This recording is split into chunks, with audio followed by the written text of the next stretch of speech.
He's gonna try to fix this.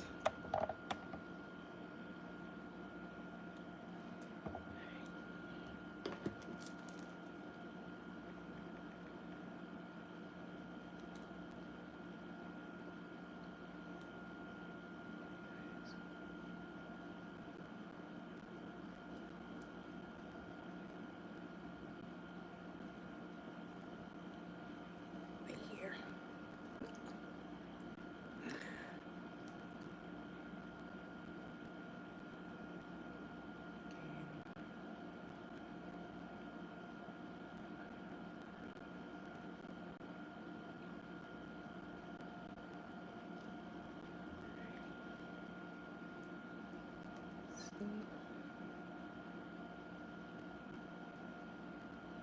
All right.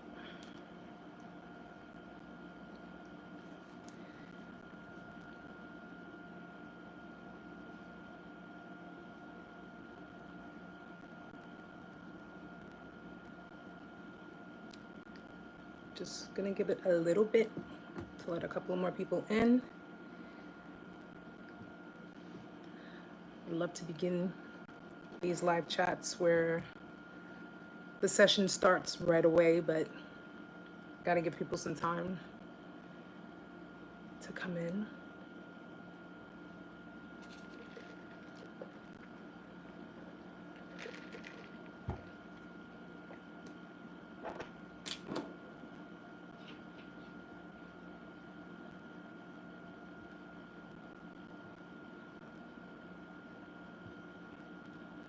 Okay.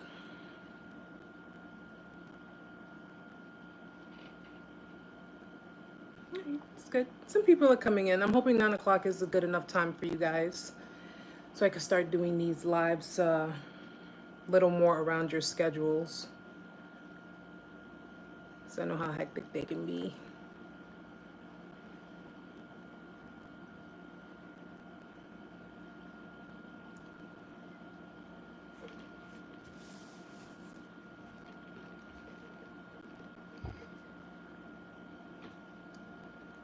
So I'm gonna give it about 1 more minute and then I'll just start.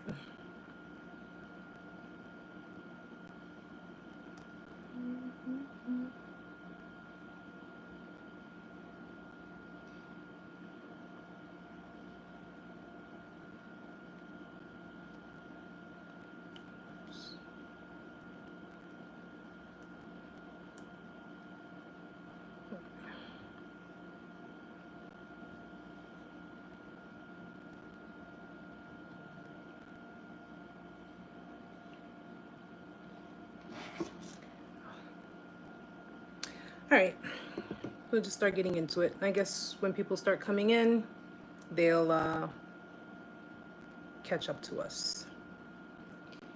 So I see I have a couple of people in here so far, which is always good, better than nothing, right? And I'm just fixing my computer screen. All right, guys. So for the few people that are in here, glad to see that you're here. Glad to see that you made it.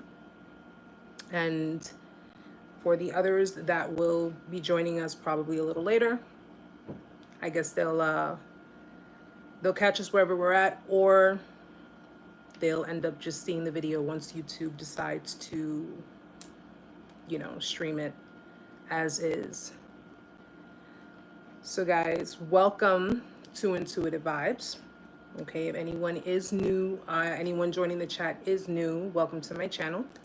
I basically, as you can see, I do give informative videos and details in regards to narcissism, narcissistic abuse, narcissistic awareness, narcissistic abuse survivorship, and things to that effect. And let's see. Hi, Jade. How are you? I'm doing great. Thank you. Thank you for joining. Thank you for being here. I hope, like I said, I hope this time is a lot better for you guys, because I noticed that more people get more involved at a later time as opposed to 8 o'clock. So if it is better for you guys, then please let me know. So what did we talk about last week? We talked about a lot of things last week. But I delved into a lot of different details, a lot of different things. So in this particular live, I kind of wanted to go over a lot of the questions that people have when it deals with dealing with narcs, and whether they're narcs in their family or in relationships. A lot of different people have different questions, but a lot of people have a lot of the same questions too. So I just kind of wanted to go over a few of those things. I know a lot of my videos cover so many details of narcissism and the different types of narcissists that you're dealing with. And here we're just gonna kind of do a crash course, survival 101. We're going to do a little bit of a crash course. And in the interim of doing this crash course, if anybody has any questions, don't hesitate to ask. I'm going to stay on track, I promise, this time. So even after questions, I'll stay on track on what I'm trying to do. But basically what I wanted to do was just give you guys a little piece of everything when it deals with narcissist. And again, it's not only with romantic, but also with family, because I know a lot of people are dealing with family members that are narcissists or are extremely narcissistic. So we're going to get into that too. One of the common questions that I do get is, considering the discard, and this is a romance dynamic, considering the discard. The narcissist did everything they could to hurt you in whatever way they could, and they decided to move things along and go on to their new supply and things of that effect. Is the narcissist really over you? Have they really gotten over you? Are they completely done with you? The clear-cut answer to that is no, they're not. They have not. Basically, what the narcissist has done is, you understand the reason of the discard. Whatever that reason may be, whether they got bored or they were afraid that you were going to leave them first. They managed to obtain supply somewhere else. But what we need to understand with that is that this supply that they managed to obtain somewhere else is temporary supply. All right. We learned that narcissists are siphons. They're never happy. They're never satisfied. They're always going to continuously go around and do what it is that narcissists do. With everything that they've done, of course, you being a victim, you would think, well, shit, they did all of this, so they're pretty much over me. No, they're not over you. They're not over you. The fact that they went to new supply and discarded you does not mean anything either. It means that they were basically, something else was tickling their fancy at that time, at that point in time. And hi, Stay. Thank you for joining. They were pretty much, getting their something else was tickling their fancy at that time. Now, which this is why they do hoovering. This is why, because you were, listen, whatever your position was with them, if you were completely, trying to fulfill them emotionally, mentally, physically, intimately, you were trying to do all of these different things. With them doing the things that they have done, of course, naturally, that defense mechanism kicks in for them. So they're basically going to be very aggressive, very abrasive, very cold, very callous, very harsh with their words. And they're pretty much just going to continuously try to push you away. Because, of course, they're trying to, get what it is that they find to be feasible at that time. But in most cases, no, they're not over you. You were actually the prime supply, because that supply that they discarded you for it's superficial. It's very superficial, because let's just say, for example, ladies, you were dealing with a male narcissist and you did everything that you possibly could to fulfill him, to, you gave him love, you gave him emotions, you took care of him, you did everything you possibly could to keep the relationship sustainable. And in the end, they still ended up doing the discard, and they still ended up going for their, whatever that supply was. You may sit there and think to yourself, well, he decided to do all of this after everything that I've given to him, and he decided to do all of this. He must be over me. No. He's, trust and believe, you're not second best. You're not like at the bottom of the food chain.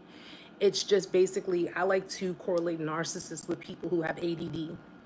Now, I think I have ADD, but I'm nowhere near a narcissist. I'm just letting you know that now. But they kind of have like, it's like ADD, where they see something. It's like, I don't know, they could be admiring you. They could be putting you on the pedestal. And, next to, some, new supplies walking by, and they're like, oh, okay. And they're looking at it like that. Hey, chef. Yes, you finally caught it. Good. Glad you can make it. But they're basically looking at that new supply, because that new supply is something different. It's something new. It's something that, they don't have, I guess, or they don't feel they have at that point in time with you. So if you notice, like when I said in my video, why narcissists want to be friends, why they want to stay friends. They want to stay friends because they want to keep you, they still want to keep you bonded to them, because they want to basically go out there, do what it is they do, but still have that, I can come back if I should choose to do so.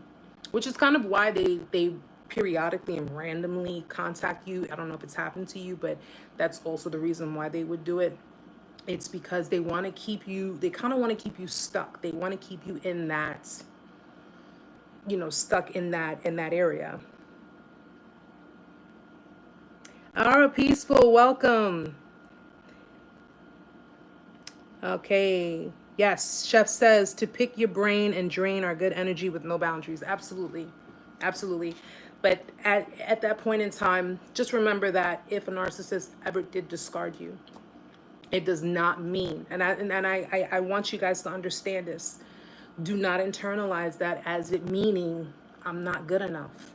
I wasn't sufficient. I wasn't, I wasn't a good enough girlfriend or boyfriend to the person that discarded me. Don't think that way. Please don't think that way, because trust and believe, it really wouldn't have mattered what you did. It really wouldn't have mattered what you said. It probably would have still happened. Absolutely. So just remember that, guys, when it comes to the discard, and you think, well, they must be over me because they're out there doing all this, and they're clearly, being disrespectful, and they're clearly, just doing things that you would never do to another individual. No, it's a game for them. It's all a game for them. It's a game of conquest, and it's all to fill their egos. So just keep that in mind. Narcissists about their egos. You're about feelings. You're about genuineness. You're about love. But they are about self-gratification. Their egos. They are about power. They are about, getting one up on people. They are about basically the world seeing them as, kind of untouchable. That's really what they're about. All right. So the next thing is, what else? I guess so many different questions. Another common question, when it boils down to the new supply, when a narcissist is in a new dynamic with someone else, and they've done everything that they did to you, and now they're with someone else, and they are exposing it. They're I call it exploiting it, because that's pretty much what they're doing. They're exploiting. They're trying to rub it in your face, or they're doing all of these things to kind of pour salt on the wounds. That is a typical move of a narcissist. So if just yesterday you guys were together and you guys were in love and all that good stuff, and then everything went down the way it did, and now you see that they're in another dynamic with someone else, you see that they are dealing with someone else, chances are they were grooming that person while they were still with you. Okay, so if you see them in a new relationship, they're in a new relationship, they're with someone totally new, mind you, it ended with you not that long ago, but they're out there and about and they're putting that information out there like, yeah, this is my soulmate, this is the love of my life, this is the person I'm going to be with. And of course, what do? They naturally, because they've already managed to manipulate people to believe that you were the one who was toxic and you were the one who was causing all the problems and giving all the headaches in the relationship. So since everybody else out in the outskirts believes them, everybody's going to be pretty much congratulating them on their new relationship, on finally finding real love, you know, which you already know what went down when it did. But they're pretty much doing that because, well, like I said, one, they were already grooming someone else when they were in the midst of discarding you. And two, it's like I said, it's to pour salt on the wounds. Now, anybody who knows, I mean, listen, if you're someone you're dealing with was, even if they were grooming someone else, you would sit there and say to yourself, well, damn, wouldn't you have the decency to at least just like keep that away from me if you know I'm hurting? Wouldn't you have the decency to keep that private and just, you know, like you couldn't even give me that? No, they don't. Because they don't care. Reality, they don't care. And a manipulator, period, does not care. A manipulator does not care if they hurt you. They don't care if they lie to you. They don't care if they demean you, they disrespect you. They do not care at all. So when the narcissist decides to exploit their new relationship, when they decide to, you know, put it out there, knowing that you're going to see it, knowing that, and we'll go one under, if they decide to sit there and flirt with other people and they decide to do all of these things, that, my dears, is a form of triangulation. Be very careful with that. That is pretty much where they want to get you to react. They want to get you to react knowing that you're in your feelings. So they want you to say something.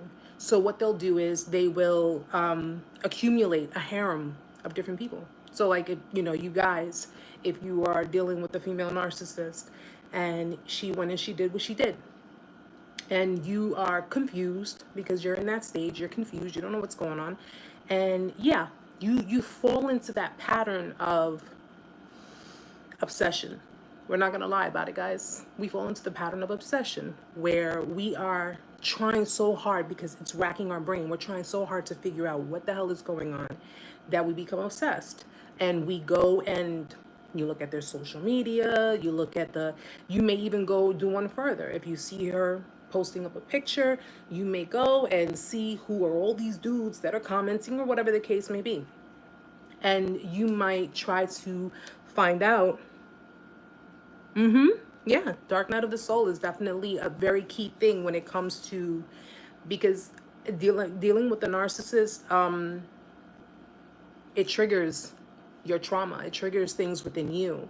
And that's why I think, you know, as a spiritual person, that's why I think that God allows certain people like this into our lives, because we need to be triggered. A narcissist will bring out our inner trauma, will bring out our childhood trauma, and will bring out suppressed feelings and emotions that we decided to, you know, just pretty much put in the back of our heads. And yeah, that definitely is true.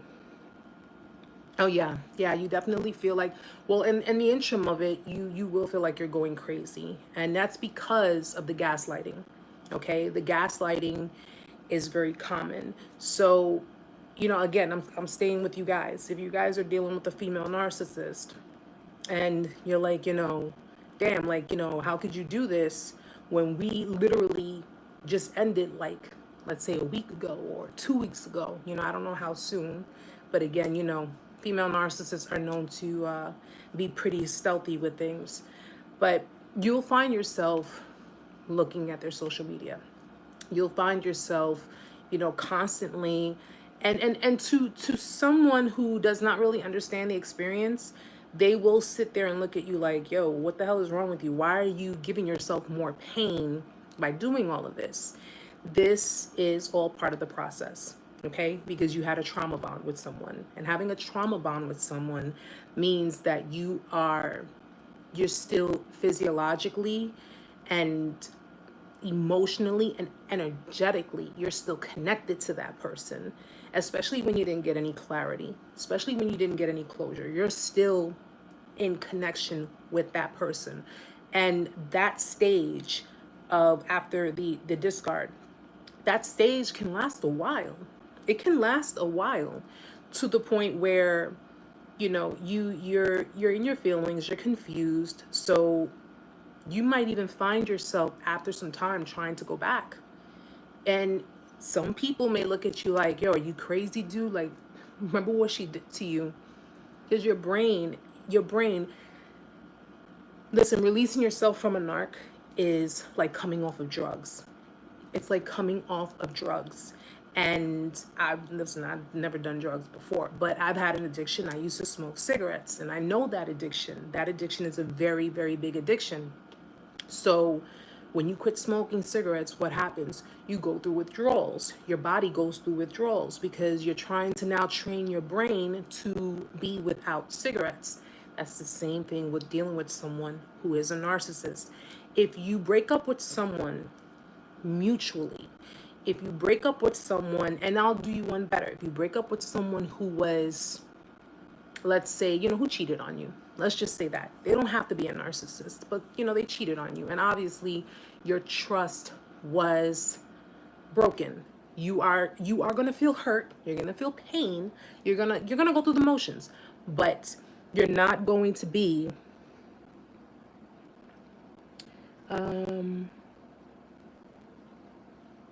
yeah. If you break up with someone who is, you know, again, your feelings are not going to be as, you know, embedded into it as opposed to being with someone who's a narcissist. Because someone who's a narcissist has been gaslighting you over time, has been pretty much, in a sense, leading you on over time. And even though a narcissist will say, oh, I never did that, I don't know what you're talking about, you know, you're just mad because I don't want to be with you anymore. No, you were bullshitting me. You were bullshitting me. You were, and everything that did not make sense, because every time if you brought something up to their attention in the interim of your relationship, when they would get like hostile, or if they tell you you're being too oversensitive, or they would say you're thinking too much into things, or they would say, you know, you don't know what you're talking about. Or if you tell them, well, I saw what I saw, you didn't see shit. You don't know what you're talking about. You're always so insecure. You're always this, you're always that. That's gaslighting. When you know you're not crazy. I know what I heard. I was sitting right here when I heard what you said. That's gaslighting. When they try to tell you, no, you didn't hear it, you didn't see it, you're making assumptions, you're always, you know, saying all kinds of craziness. I can't take your toxicity. And it's like, so my reconfirming what I saw and what I heard and everything else is considered toxicity? No, no. It's because they've been gaslighting you throughout the entire relationship. And of course, because, you know, they listen, no narcissist, even though they want to think they're perfect, they're not. They are not perfect. And anyone in this world is bound to fall. They're bound to slip. You know, they're loose lips sink ships. You know what I'm saying? So a narcissist can do the same thing. They can slip, you know. And even if, you know what, if you can do one better. If someone, let's say someone you're dealing with, you suspect, I'm not going to say they are, but you suspect that they are a narcissist. Here's what you do. You ask them a question. You can ask them, you know, anything pertaining to, I don't know how long you've been together, but you can ask them a question. And give it some time. And give it some time, and you wait and wait. And then when you know, because anyone who's telling you the truth is going to tell you the same thing. They're going to tell you the same story. Okay? And you give it some time. When you ask them again, the same exact question that you have asked them prior to, if that story doesn't match the first one that they told you, that's a red flag. That really is a red flag. Okay? You see my background here? I have a brick background. And if I do another video and I have a different background, and you guys are like, listen, I mean, mind you, it's on video, but it's just an example. And you guys are like, oh, Erica, you got a new background. No, I've always had this background. What are you talking about? I've always had this other background. I don't know what brick background you're talking about. Erica, I know you had a brick background because we'd always see your videos with a brick. You understand? Always ask at a later time. And again, it doesn't have to just be a narcissist. It could be just someone who's just a liar. You got pathological liars, you got manipulators, and you have people that are just, they're just plain dumb, you know? So just always keep that in mind. Yeah. Yeah. Yeah, Chef. I mean, you have to be, you know, you have to be careful.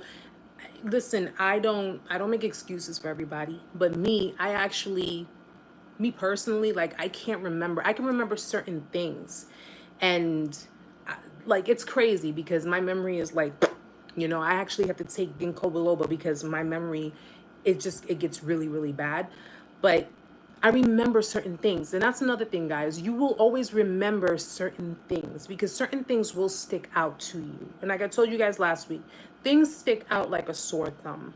So if something does not, you know, sound right or feel right, keep an eye on that. Keep an eye on that. And you don't even have to say anything about it. Just say, you know what? I'm listening and I'm hearing, you know, I'm seeing. I'm just going to stay quiet. I'm going to stay quiet because you can put together the pieces yourself. Don't sit there relying on anyone else to confirm anything, especially a narcissist, because obviously if they see that you can see their mask is falling, which we're going to get into that too, you can see their mask is falling, then they have to try different avenues and different routes. Now they see, okay, you start to see the mask slipping. And when you start to see it slipping, now they got to try to turn into someone else. Narcissists are what I call shapeshifters. They're shapeshifters. They basically change the you know, the shift in their shapes. They change who they are. They can change their personality. They can adapt to you, your environment. They can adapt to the different people surrounding you. They can, yeah, they can basically position themselves, like they can put themselves to be anything that you want them to be. They can do that. If they know that you're looking for love, and they know that you want to have a relationship, they know that you want to be in a solid relationship, they're going to give you the idea, they're going to give you the impression that this is what they want. But if you, because you're not paying attention in the interim of the relationship, you're not paying attention to the attitudes for no reason. You're not paying, because you're thinking, oh, you probably just had a bad day. You're not paying attention to the fights that they pick. Sometimes they like to pick fights with you. And you're thinking, okay, why are you acting this way? And then, you know, they kind of turn it around like, well, this is about you. So naturally, you're going to take that in like, oh, crap, this was my fault. This argument was my fault. So what did I do now? They love to use reverse psychology on you too. And reverse psychology, as we know, is they basically use certain dynamics to reverse it onto you. So if, you know, you're talking to them and you're like, okay, what's wrong today? What's the problem? And they're like, I don't have a problem. Why should I have a problem? And you're like, no. And then you're thinking to yourself, okay, well, did I do something? Did I say something wrong? I mean, what? Well, I don't know. Did you do something? Did you say something? Another thing about narcissists, they're extremely paranoid. They are paranoid that, first of all, narcissists are do as I say, not as I do. Okay? So they could be doing all of this to you. They could be putting you down. They, especially the covert narcissists. The coverts are the ones who they do it in private, but in public, it's, you know, smile for the camera. We got to look good. Don't make me look bad in front of people, you know, but at home, they will talk down to you. They'll make you feel like shit. You know, if if you're not, in their eyes, if you're not adequate, they will try to use that as your weakness. You know, in that, for example, if you're, let's say, Let's say, you know, you work a hard job and you're working consistently and you're too tired to do anything. You're too tired to do anything, whether it be intimately or just in the physical sense, and, you know, anything at home. They will, you know, say things, maybe overtly. They could say it to your face and really just hit you hard with it, or they can give you like different indirects and letting you know that, you know, oh, you know, you never do anything, you're worthless, why am I even with you, why do I even bother with you, you know. Or if you try to tell them something about their behavior, that's a big no-no, because of course you can't tell them, well, listen, this, what you did here hurt my feelings, this hurt, why are you so fucking sensitive, why are you, and fellas, I already know when it comes to you guys, when you're dealing with females that are of this nature, and they'll sit there and tell you, and I'm gonna say this because I know this is true, why are you acting like a bitch? I thought I had a man in my life. Why are you being this way? Well, if I want to go out with my friends, I could do that. It pisses me off when I talk about it, though, because it's like, yo, these females actually exist. They really do exist. But you have these females, yeah, they do say that to test you. They poke at you. They poke at you because they want to get a reaction out of you. They want you to react rather than respond. They want you to react, and you got to sit there and like bite your tongue. You got to bite your tongue, because you say to yourself, if I get up from this chair, I'm going to pounce on this person. Whether you're a man or woman, whether you are a man or a woman, if I get up from this chair, I'm going to pounce on this person. There have been times that I've wanted to. There have been times, but I said to myself, if I take this in and I let, you know, if I absorb this negative energy and I let this get to me, I'm going to end up probably going to jail, or I'm going to end up, you know, it's going to be a really, really bad outcome. So I decided to just keep myself away from it. But yes, they do a lot of things to test you, to test your limits. Narcissistic people, narcissists, one of the things that they also do, I'm sorry, Jade, why is every conversation with a narcissist like a police interrogation? Okay, that's because you heard the saying, if they accuse you of doing it, chances are it's because they're doing it themselves. But it's because they are paranoid, because they already grew up not trusting people, okay? They couldn't trust their parents. They couldn't trust the people in their lives when, you know, with their caretakers, because the parents were pretty much back and forth, in and out. So they, you know, put them on a pedestal, took them down, put them on a pedestal, took them down. And that was only because when a parent takes their kids off a pedestal, it's because the kid is not giving the parent their narcissistic supply. So they're basically like, you know, it's that confusing behavior. But narcissists become so emotionally detached that they are, you know, they're also known to be extremely suspicious. They're known to be extremely untrusting. They don't trust anyone, because that's why they have this I'm about myself attitude, just about my own needs, because they don't like to rely on other people to fulfill them or try to fulfill them emotionally, because they're already emotional voids. You know, their parents took that away from them, and throughout their lives, you know, you got to think of it this way too. When someone goes from a narcissist family out there into the world with that mindset, with that idea of, I'm just going to get involved, but to just gratify myself, not really fulfill other people, they're basically looking at other people like, yo, you're just here for my personal use. You're just here to gratify me, and that is it. But over time, they've learned that in order to have continual supply, or at least enough supply until they can get to the next person, they have to appease people. They have to appear to be normal. They have to appear to be, you know, like they belong in society, and they use these tactics to get people. But when it comes to them interrogating people, it's because they have extreme paranoia. They're extremely paranoid. You can be, and I think I mentioned it in my my video, things narcissists do when they think no one's looking. They are extremely paranoid people. They will question your every move, they'll question everything because they want to be sure you're not doing what they inherently are doing, because it's a blow to their ego. So if you were to say to the narcissist, I don't want to be with you anymore, I think you're, you tell them what you think of them, you are pretty much, you're hurting their ego, you're hurting their pride.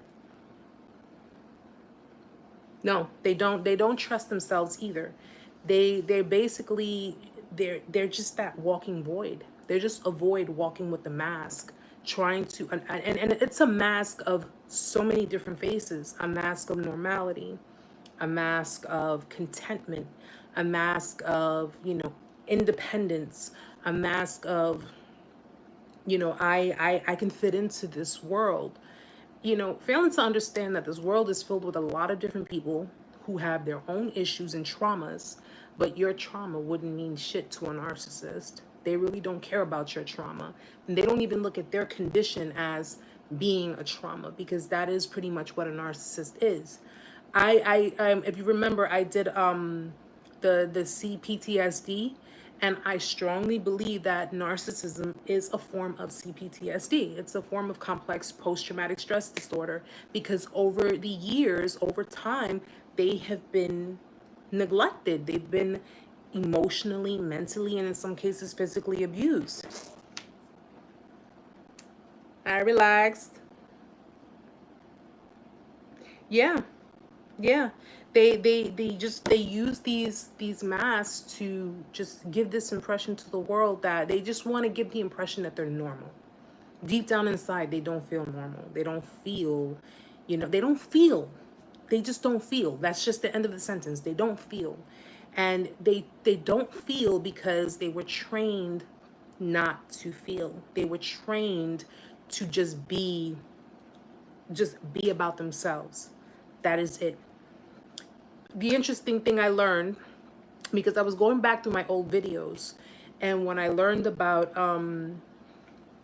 when I was doing the videos for the sons of narcissist mothers, and I said that the mother was going to create 3 different boys. She was going to create, the golden child, the scapegoat, and the lost child. The golden child was the one that she basically made as an extension of her idealized self. So whatever it is that she idealized about herself. The scapegoat is the one who is, who gets the blame for everything, who will always get the shitty end of the stick, and, get the lashings when the mother just feels she wants to do it. And then the lost child is the one who is neither of the other two. He's just pretty much the one that the mother doesn't even bother with. She just like, he's non-existent. The golden child is generally going to be the one that the mother puts on a pedestal, that, my son is, because remember, she's looking at the golden child as if she were looking at herself. My son is too good for the women of this world. My son is too good to have, to settle for bare minimum. My son is too, you understand? She inflated his ego so much that when he went out into the world, that's the mentality that he had, that he is too good. He's, he's the picky one. He's too good to have, to settle for anything less. So he only deserves the best. And what does he end up doing? He ends up being the type that he can end up turning into someone, because he doesn't even have his own identity. He has his mother's ideal identity. And he's the one who ends up going out there gambling, drinking, cheating. If he ever decides to get married, he'll be the one that commits infidelity. He would just basically be the one that, he deserves every and anything, and there's nothing you can say about it. Then the scapegoat one is the one who internalized all the abuse. So he's already just fucked up in the head, and he's like, no, I don't even want to be in love. I don't even want to have emotions. I don't want to do anything. But at some point, so he'll end up dealing with females, or males, whatever his preference is. He'll end up dealing with people on both sides of the spectrum. He can end up dealing with narcissistic females, or he can end up dealing with non-narcissistic females. But chances are the ones that he ends up dealing with that are narcissists are the reflection of his mother, because he is already familiar with the abuse. He's familiar with, being a scapegoat. If he deals with a female who is toxic, that's familiar to him. So he's going to end up being with someone like that. But if he deals with a female who is a non-narcissist, he's going to end up screwing her up, because she's, let's say she's securely attached, or even we'll do one different. Let's say she is a codependent.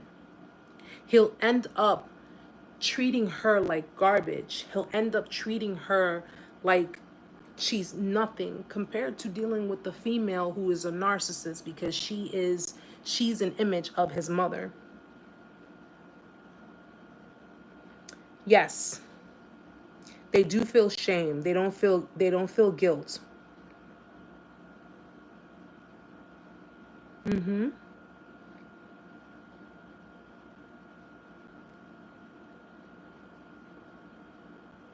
Yeah, yeah, Jade. Those types of relationships don't last very long. They really don't last very long. And the thing of it is that, but as I was saying about the sons, so you have the golden child, and you have the scapegoat. The scapegoat is the one who, he just internalized. He just took in all that abuse, that he can't even have a normal relationship. He can't have a healthy relationship because he has all that trauma embedded within him. And keep in mind, this could be a narcissist father too. So it doesn't just have to be the mother. I just use that as an example. But he will not have a normal, healthy relationship with a normal, healthy person who is a non-narcissist, because he's not familiar with that territory. And because he's not familiar with that territory, he looks at it this way. I've consistently been let down in my life. I've been let down by so many people. So he already walks with that mentality of, I'm just waiting for the other shoe to drop. So if he were to meet someone who is, a caring person, has no bad intentions for him, he's not looking at it like that. He's looking at it like, what do you want from me? What do you want from me? No, there's no way you can be this nice to me. There's no way you can be like this towards me. You got to understand the different types of narcissists we deal with, guys, because it's not all the same dynamics with the narcissist. Yep. He looks at it like, well, you're being too nice. You're being too forthcoming, too caring. What do you want? What's in it for you? That's his mentality. What's in it for you? And his mentality is like that because when he could not fulfill his mother's ego, when he couldn't fulfill his mother's narcissistic supply, his mother would put him down. His mother would pull him off the pedestal. When he was able to fulfill his mother's ego, then she would, put him back on the pedestal. So it was that transactional, you do for me, and I'm going to give it to you. So if he meets someone who is genuine, who's kind, and isn't asking for anything, they just do it from the goodness of their heart, he's automatically looking at them like, no. People don't just do things like this for nothing. People don't just do things like this for nothing, and they don't just, they don't just freely give love and are just caring people for absolutely no reason. What's your gain in all of this? Okay, what exactly is it that you're looking for? I know you want something, so what's the catch?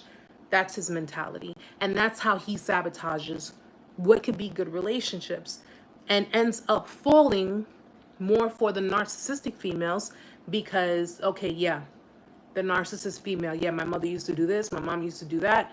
Okay, yeah, this is more familiar to me. This is more of a comfort zone for me. So I'm gonna go in this direction, okay? Because I know what to expect in dealing with this narcissist. I don't know what to expect in dealing with this empath or dealing with this person who is just trying to be a good person, because she's doing all of this for me, and I'm gonna get attracted to all of this. I'm gonna want more of this. I'm gonna enjoy it. And then what's gonna happen? She's gonna take it away from me. She's gonna take it away from me, and then I'm gonna end up getting hurt, and I'm not gonna do it. Those are the scapegoat sons. It is a bad train of thought, Chef. Definitely is. You're welcome, Peaceful. Thank you for joining. It is definitely a bad train of thought, and that's something that we have to break. That's something that we have to really say to ourselves.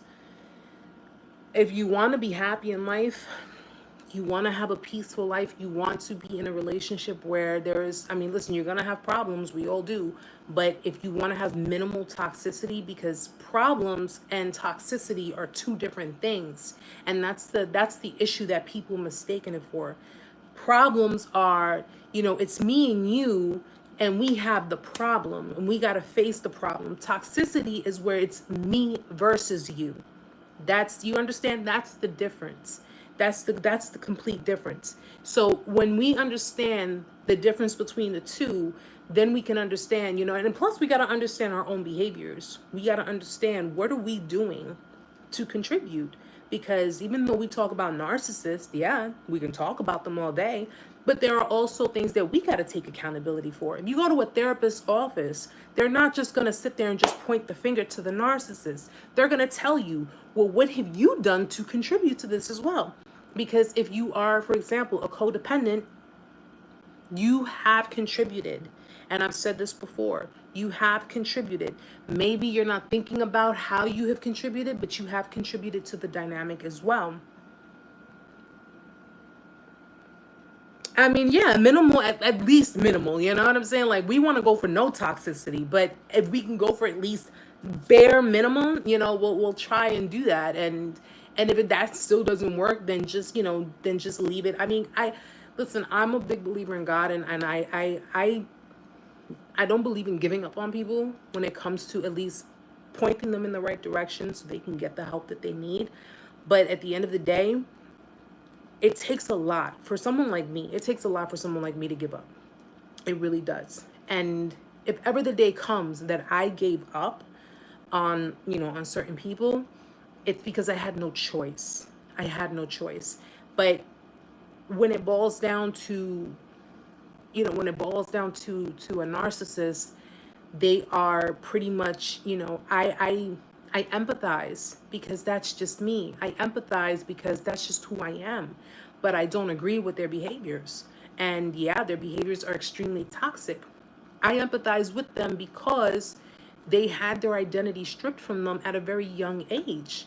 And the way they saw fit, they identified with their abusers rather than say, well, you know what? I don't want to be like you. I don't want to be like how you are. You know, a lot of the time, narcissists, they have seen in their homes, they've seen the dynamics between their parents. If their father was a narcissist and the mother was a codependent, the father was the abuser, the mother was the enabler. So she was basically, trying to keep everything on an even keel while he was being the abusive one. He was being the dominant tyrant. So when you have kids in a household that deals with parents like that, it's like, yo, dad is tearing mom down. Dad is doing all of these things. And yet mom is not leaving. Mom is not going anywhere. Mom is still here. Mom's not doing anything about it. Absolutely. But, you know, they're looking at it like that. And of course, you know, when a narcissist, especially when you're dealing with a narcissist father, because the fathers are more, I guess you could say, maybe verbal because of aggression, because of, you know, like, I mean, I don't know about you guys, like my dad, when he would yell, his is like a roar, like it just sounded like a lion just went off in my ear, you know, and that instilled enough fear in me. You know, it's like he would yell and I'll be like, okay, all right, I'm sorry, I won't do it again, you know. But mothers are more cerebral. Mothers are more, you know, and don't get me wrong, it could be vice versa, but it's what it boils down to. It they're more cerebral. So a mother can get away with being extremely manipulative in a more covert way because I mean, women can do that. Women can really do that, and they do it well, and they can get away with it well, you know. And a mother can convince her children. She can convince her son if she really wanted to. She can convince her son that she is his responsibility, and he is to take care of her. Okay, we're talking some Norman Bates type shit. Like, she will manipulate him and saying, you really gonna leave me after everything I did for you? You really gonna leave your own mother? You're really gonna try to be independent and on your own and leave me stranded after everything I did for you? Because what is she doing? She's emotionally manipulating her kid because she's making her kid feel bad that he wants to get up and have a life of his own, and he can't do that because if I leave, I'd be abandoning my mother. That's your mother. That's not your wife. Yeah, it's you know, but that's you know, your and that's that unhealthy attachment. That's that unhealthy dynamic. And unfortunately, you have a lot of men who will sabotage good relationships, end relationships with people that, you know, could have been healthy for them, could have been potentially healthy for them, all because they live with the abuse and the manipulation from, you know, their mother or their fathers. Like I said, it could be either roles, but oftentimes people who are narcissistic, extremely narcissistic, and people who are narcissists are people who resent the caregiver. They resent the caregiver who represents a narcissist. They resent them. So like if a guy's a narcissist and his mother, he resents his mother. So he takes it out on the women that he's with. You get that? He resents her, so he takes it out on the women that he's with. He doesn't take it out on the women who are narcissists. He doesn't take it out on the women who are an image like his mother. He takes it out on the women who are nowhere near like his mother, because narcissists, like I said before, they're cowards. They don't confront their abusers. They don't confront the people who have manipulated them. Yes, Butch. He says that would be considered something like the Stockholm Syndrome. Yes, Stockholm Syndrome. Stockholm Syndrome is pretty much having feelings for a perpetrator, having feelings. So I explained this before in another video. If, you know, let's say you're a young girl and you're kidnapped. Kidnapper takes you, locks you up in a house, and he is, you know, he keeps you locked in the room. Obviously, he's a perpetrator, right? But in the interim of him kidnapping you, he is feeding you. He's bringing you, you know, clothing. He's letting you bathe. He's letting, you know, he's giving you all types of things to fulfill your time being in that house. Over time, you are developing emotions of empathy. You start to have feelings towards the person that kidnapped you. That's the same dynamic with a narcissist. You start to feel for the abuser. They're abusing you, they're hurting you, they're lying to you. Maybe because it's more because it's covert, it's covered up. That's the issue. It's covered up. You develop Stockholm Syndrome would more apply it because it's covered up, and you're forgetting that this person kidnapped me, because you're now focused on, wait, this person is taking care of me. They are feeding me. They're bringing me, you know, they're catering to me. So you're forgetting about the fact that you were kidnapped. You're no longer even on that. Now you're feeling feelings of trust because you start to trust them. You start to trust them. That's the same dynamic of being with a narcissist, family or relationship. You're starting to trust them. They're abusing me, but I trust them. It's like the biggest oxymoron ever, but it is possible. It is what I've watched so many crime stories and victim stories of people who survived kidnappings and everything. And you had people who had these young girls locked up in their home for years. And the girls developed Stockholm syndrome because over those years, though they were kidnapped, they were being tended to by the kidnappers. Yes. Well, narcissists, I look at it this way. Narcissists are the ones who make deals with the devil, then want to cry victim when the devil comes to collect. Okay? That's my take on it. So, you know, it's like I said, you make a deal with the devil, don't cry victim when the devil comes to collect. Because at the end of the day, yeah, at the end of the day, when you decide to screw people over, when you decide to hurt people, when you decide to manipulate people and gaslight people and do all of these things to people, you're not working in God's favor. You're not doing things by God, you know? That you it's like Jesus said, man can only worship one God, okay? One God. So, at the end of the day, you pick which one you're worshiping. But if you're not doing what he expects of you to do, you're obviously doing something for someone else. Yeah. And when you decide to do all of these things, and you know, because narcissists are so used to people like begging for them to stay. I won't, you know, I'll change for you, I'll do this, I'll do that. What do I have to do? What have I done so wrong? What can I do to make this right? You know, can I don't know, do you want me to get a butt lift? Do you want me to get my boobs done? I mean, you want me to cut my hair? Do you want me to grow it? You want me to, you know, dye? What do you want me to do? People are so, and I don't even know where the hell they get this super, super, super huge ego, but they look down their nose at people because, and mind you, they give you the bare minimum. That's just the thing. They give you the bare minimum. You have to really be, I mean, securely attached people, and by securely attached, I mean people who have very minimal trauma and are very independent within themselves will not deal with that, guys. They will not deal with it. They'll be like, yo, you got me kind of fucked up here, but I'm not dealing with this shit, you know? People who are codependent are the ones that narcissists get off on. Okay? Securely attached people are more of a challenge for narcissists, which means that if you came from a secure background, you're a good person, you're very logical, but you balance that with your empathy, you have very minimal trauma.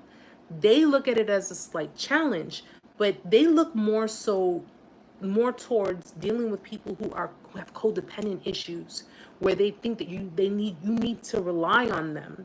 And once they get that little inkling that you're codependent, or they get that inkling that you have insecurities, they'll play that shit on you. They will play that on you.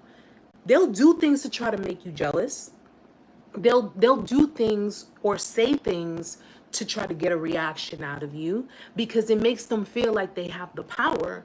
And if you feel some kind of way, or if you feel jealous, or if you feel like, you know, you're going to react, it shows them, that gives them narcissistic supply. That gives them their supply. A codependent person will give a narcissist their supply completely.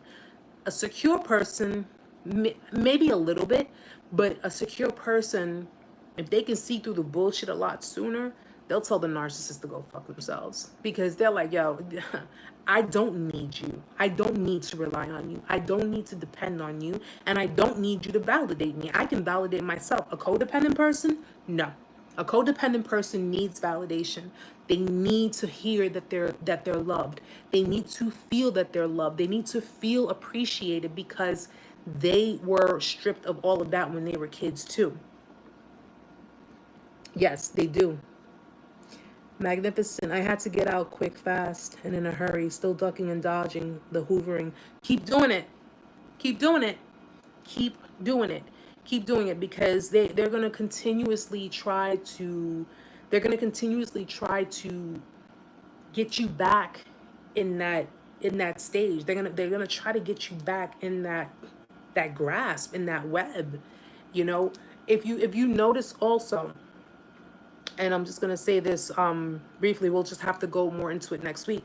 But if you notice how, if you, for example, deal with people that are like this, that are narcissists, that are extremely narcissistic, and if they feel threatened, if they feel that their role in your life is threatened, or they feel that, you know, someone is gonna, you know, take their place, someone's going to, they're gonna work heavily and hard on making sure that their manipulative tactics, their manipulation, the games are embedded even more. Okay, narcissists don't like the idea of being threatened. They don't like their role being threatened. So if there's any chance that they may try to, you know, or someone else might be able to come into the mix and actually show you the light, they can't have that. Narcissists cannot, first and foremost, narcissists would not be able to survive without codependence.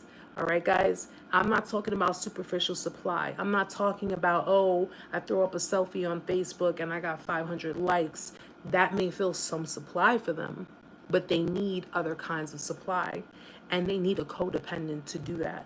They need codependence to do that. That's why I tell people, if you think you're codependent, or if you want to get tested, go see a therapist. Go, you know, get a psych. Listen, get a psych exam if you have to. Do what you have to do. But they need codependent people to survive. If there were no more codependent people in this world, though it's going to be impossible, but if there were no more codependent people, they will basically run out of supply, because that's one of their biggest fears, running out of supply. They will run out of a lot of different options. They won't have any options. And then what are they going to be forced to do? They're going to be forced to have to face themselves. That's all they can do. Because if you have a world full of people that will not deal with that bullshit and will not, what more can they do? They'll be forced to have to change themselves. Because listen, with my experience, I learned this much. The minute I see a red flag, I'm just like, nope, I'm not doing it. I'm not doing it. I don't care if you're a narcissist or not. The minute you show me a red flag, that already lets me know what I'd be looking into, or what I'd be going into if I were to go into it with you. And I just don't want to do it. I'm like, nope. Oh, wow. She called your job cursing out your boss? Yeah. Do you have an order of protection on her, Magnificent? Yeah, I would strongly, you definitely gotta be careful, because they definitely will do that. Yeah, don't whatever you do, don't feed into it. Don't feed into her games. Don't feed, because they're known to do that. Like I told you guys before, that's why I say, guys, be very careful with these females, because they will try to destroy what little you have. They'll try to destroy you. They'll come to your job. They will start all kinds of issues. They'll call your job. They do not care. They will do any and everything possible to make your life miserable, and try to make sure that, you know, they destroy. They're the destroyers. That's what they are. What does the post say? When the devil can't get to you, what does he do? He sends you a narcissist. Okay? So obviously you're not bowing down to, you know, Lucifer himself. So what is he going to do? He's going to send you someone that he knows you would desire, that he knows everybody would desire. And he's going to use that person to break you down, to try to break you down completely. And that's what a narcissist does. They slowly, over time, break you down. And then when the final discard hits, that's just the discard part of it is like the roller coaster hitting the top of the mountain, you know, the top of the loop. And once it goes down, it's downhill from there. Okay. Good. Don't react. Don't react, Magnificent, because she wants you to react. She wants you to react. She wants you to get crazy. She wants you to go, you know, I mean, I don't want to say all up beside her head, but she wants you to jump out of character. Narcissists want people to do that. They want people to jump out of character because they want to, you know, they want to get a show, and they want to basically confirm the shit that they have already told other people about you. They want to say, listen, you know, look at what he's doing. You see, he's getting stupid. He's getting crazy with me. Didn't I tell you? Didn't I tell you that this was what they were about? And by reacting, by us reacting, we are confirming the fabrications that the narcissist has put out there. Don't react to it. Don't react to it. Yeah.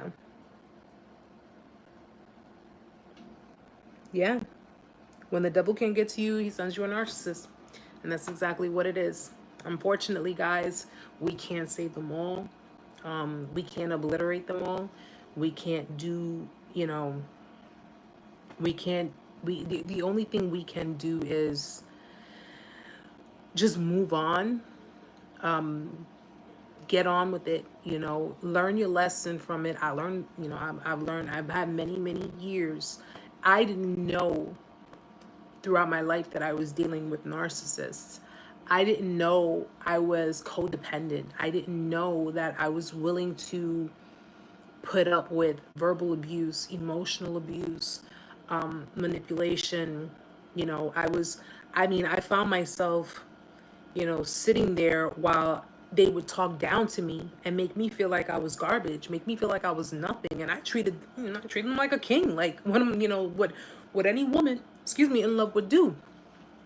And to have someone tell me, you know, the things, I mean, I'm not going to go too much into it, but to have them tell me the things that they said, and I still sat there saying, I think you're making a mistake. I think, you know, I love you. I know you love me. We can make this work. And they're still telling me, pretty much telling me, get the fuck away from me, Erica. Go away. Go away. And even after seeing the things that I saw, and after, you know, listen, I went through it too, guys. I was in silent treatment mode.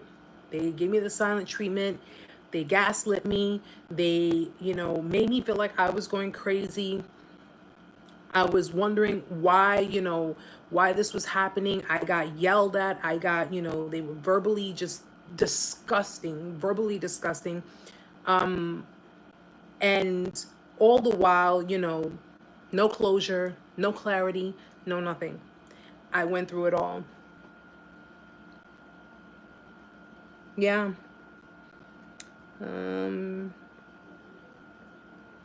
Yeah, being an enabler can be really, it can be really tough, guys. Try your best. That's, you know, what I can say. Try your best to just look at abuse for what it is.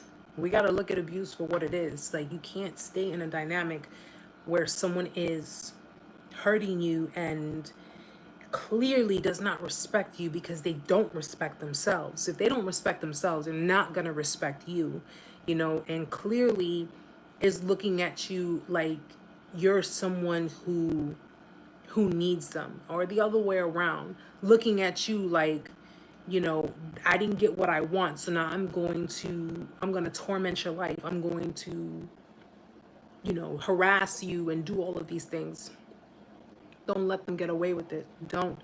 But do not go crazy looking for them or trying to react on them. The best way to do it is to ignore and walk away and just cut it off right where it was left off, and focus on you from that point on. Focus on you from that point on. Let them be somebody else's headache. Okay? If they left you for all that supply, let them stay with their supply. If they decided to disregard you, disrespect you, and put you in a very bad position because they thought the grass was greener, then let them go. Let them go. Because that whole grass is greener syndrome, that shit to me, honestly, is just the devil giving them another illusion. Giving them another illusion. And all while they're falling for that illusion, God is giving you the chance to escape from that. And he's giving you the chance to just break free and run from it. Unfortunately, some people, they end up staying. Some people end up going back. Some people end up thinking, this person, I can get them to love me if no, no, no, does not matter. Don't sit there thinking, well, all I got to do is show them the love they never had. I'm pretty sure quite a few people tried to show them and they didn't succeed either. You won't. They have to learn on their own. They have to learn on their own. But guys, well, when we do these sessions, I get so caught up in it with you guys, and the time just goes by so fast. It really does. But I'm glad that, more people are coming in. I'm glad that, a lot more people are viewing. And no accountability. Yes, they don't take accountability. They don't either. They don't care who they hurt. They don't care whose toes they have to step on. But again, guys, just understand, like I say, I always say this because it's true. Not all narcissists are the same. Okay. You have the vulnerable narcissist, you have the overt narcissist, you got the coverts, they're not all the same in how they do certain things, but it's pretty standard on how their minds are. That's one thing we can all agree on. Their minds are pretty standard. So if you expect a narcissist to be apologetic, it is not going to happen. And if it does happen, it's because they want something in return if they give it to you. If you expect them to take accountability, it is not going to happen. Again, if it does happen, it's because it's fake and they're trying to hoover you back in. Okay? If you expect the narcissist to change, it is not going to happen, especially overnight. So if you and your narc broke up a month ago, 2 months ago, 3 months ago, and your narc was 30-something, 40-something years a narcissist, and they come to you telling you, I've changed, I don't think so. Not within a couple of months, because that takes extensive therapy, and there is no way it's happening in a couple of months. So if they try to come with that I've changed bid, that's another tactic to hoover you back in. And if they try to come back saying, well, listen, I know it ended badly between us, but can we still be friends? Can we just still be, in each other's lives? Do not accept that. I'm telling you, do not accept that, because nothing about the dynamic has changed. And that's just one way to, because they just got through the crack. All they needed to do was get through the crack. And the minute you agree to be friends with them or let them be in your life and you be in theirs, it's all going to go right back to the same shit. So don't do it. Don't do it. Just don't. Let them go on their merry way. Let them be with whomever they want to be with. Let them depend on the people that they shitted on you for. Okay? Let them depend on them. Let them be with them. And you go and do what God intended for you to do, because you have so much more coming your way. So just remember that, guys. Don't bother with them. Don't bother with their antics, their tactics. Don't bother with their attempts. Don't bother with their friends or anybody associated with them. Don't bother with anybody. Continue focusing on what you have to do. Continue staying the course and continue to heal yourself. Healing is important. Recovery is important. That's the main thing. So guys, next week, I'm just going to give you a little heads up. Next week, we're going to do a little bit of, along with, doing our Narc Survival weeklies, I wanted to incorporate a little bit of Psych 101, because I wanted to help you guys understand the psychology of it as well. It's important that we understand it. And I'm going to break it down in the simplest way possible, because these psych books that I have, I had to look up certain words just to understand it. But I wanted to help you guys at least understand the psychology behind it too. So that way, not only do you know what to look for when dealing with people, the red flags, the signs and everything, but you also know, the psychology behind it. I'm giving somewhat free psychology lessons. So stick with me, guys. All right. So guys, I'm going to call this one a night. These lights are burning me right now, and I got to take off all this stuff. But I thank you all so much, so very much for coming. I thank you guys so much for joining me. If you have any questions, please do not hesitate. Leave me a comment in the comment section or email me. I do leave the email in the yeah, Shep. I'm gonna incorporate it. I'm actually working on it now. I'm breaking everything down, And that way I can help explain it to everybody, so you guys are not only coming out recovered, you're not only coming out as survivors, but you're coming out as mini psychologists. So it works, right? It works for you, it works for me, then hey, let's do it. All right. And but yeah, if you have any questions, do leave me a message, comment in the comment section, or email me. I'm gonna leave it in the description box below. If you have any other suggestions, leave me a comment, guys. I always appreciate the feedback. I always appreciate the love. And, you know, please be sure to like before you guys leave. Okay, but thank you guys so much again for joining me.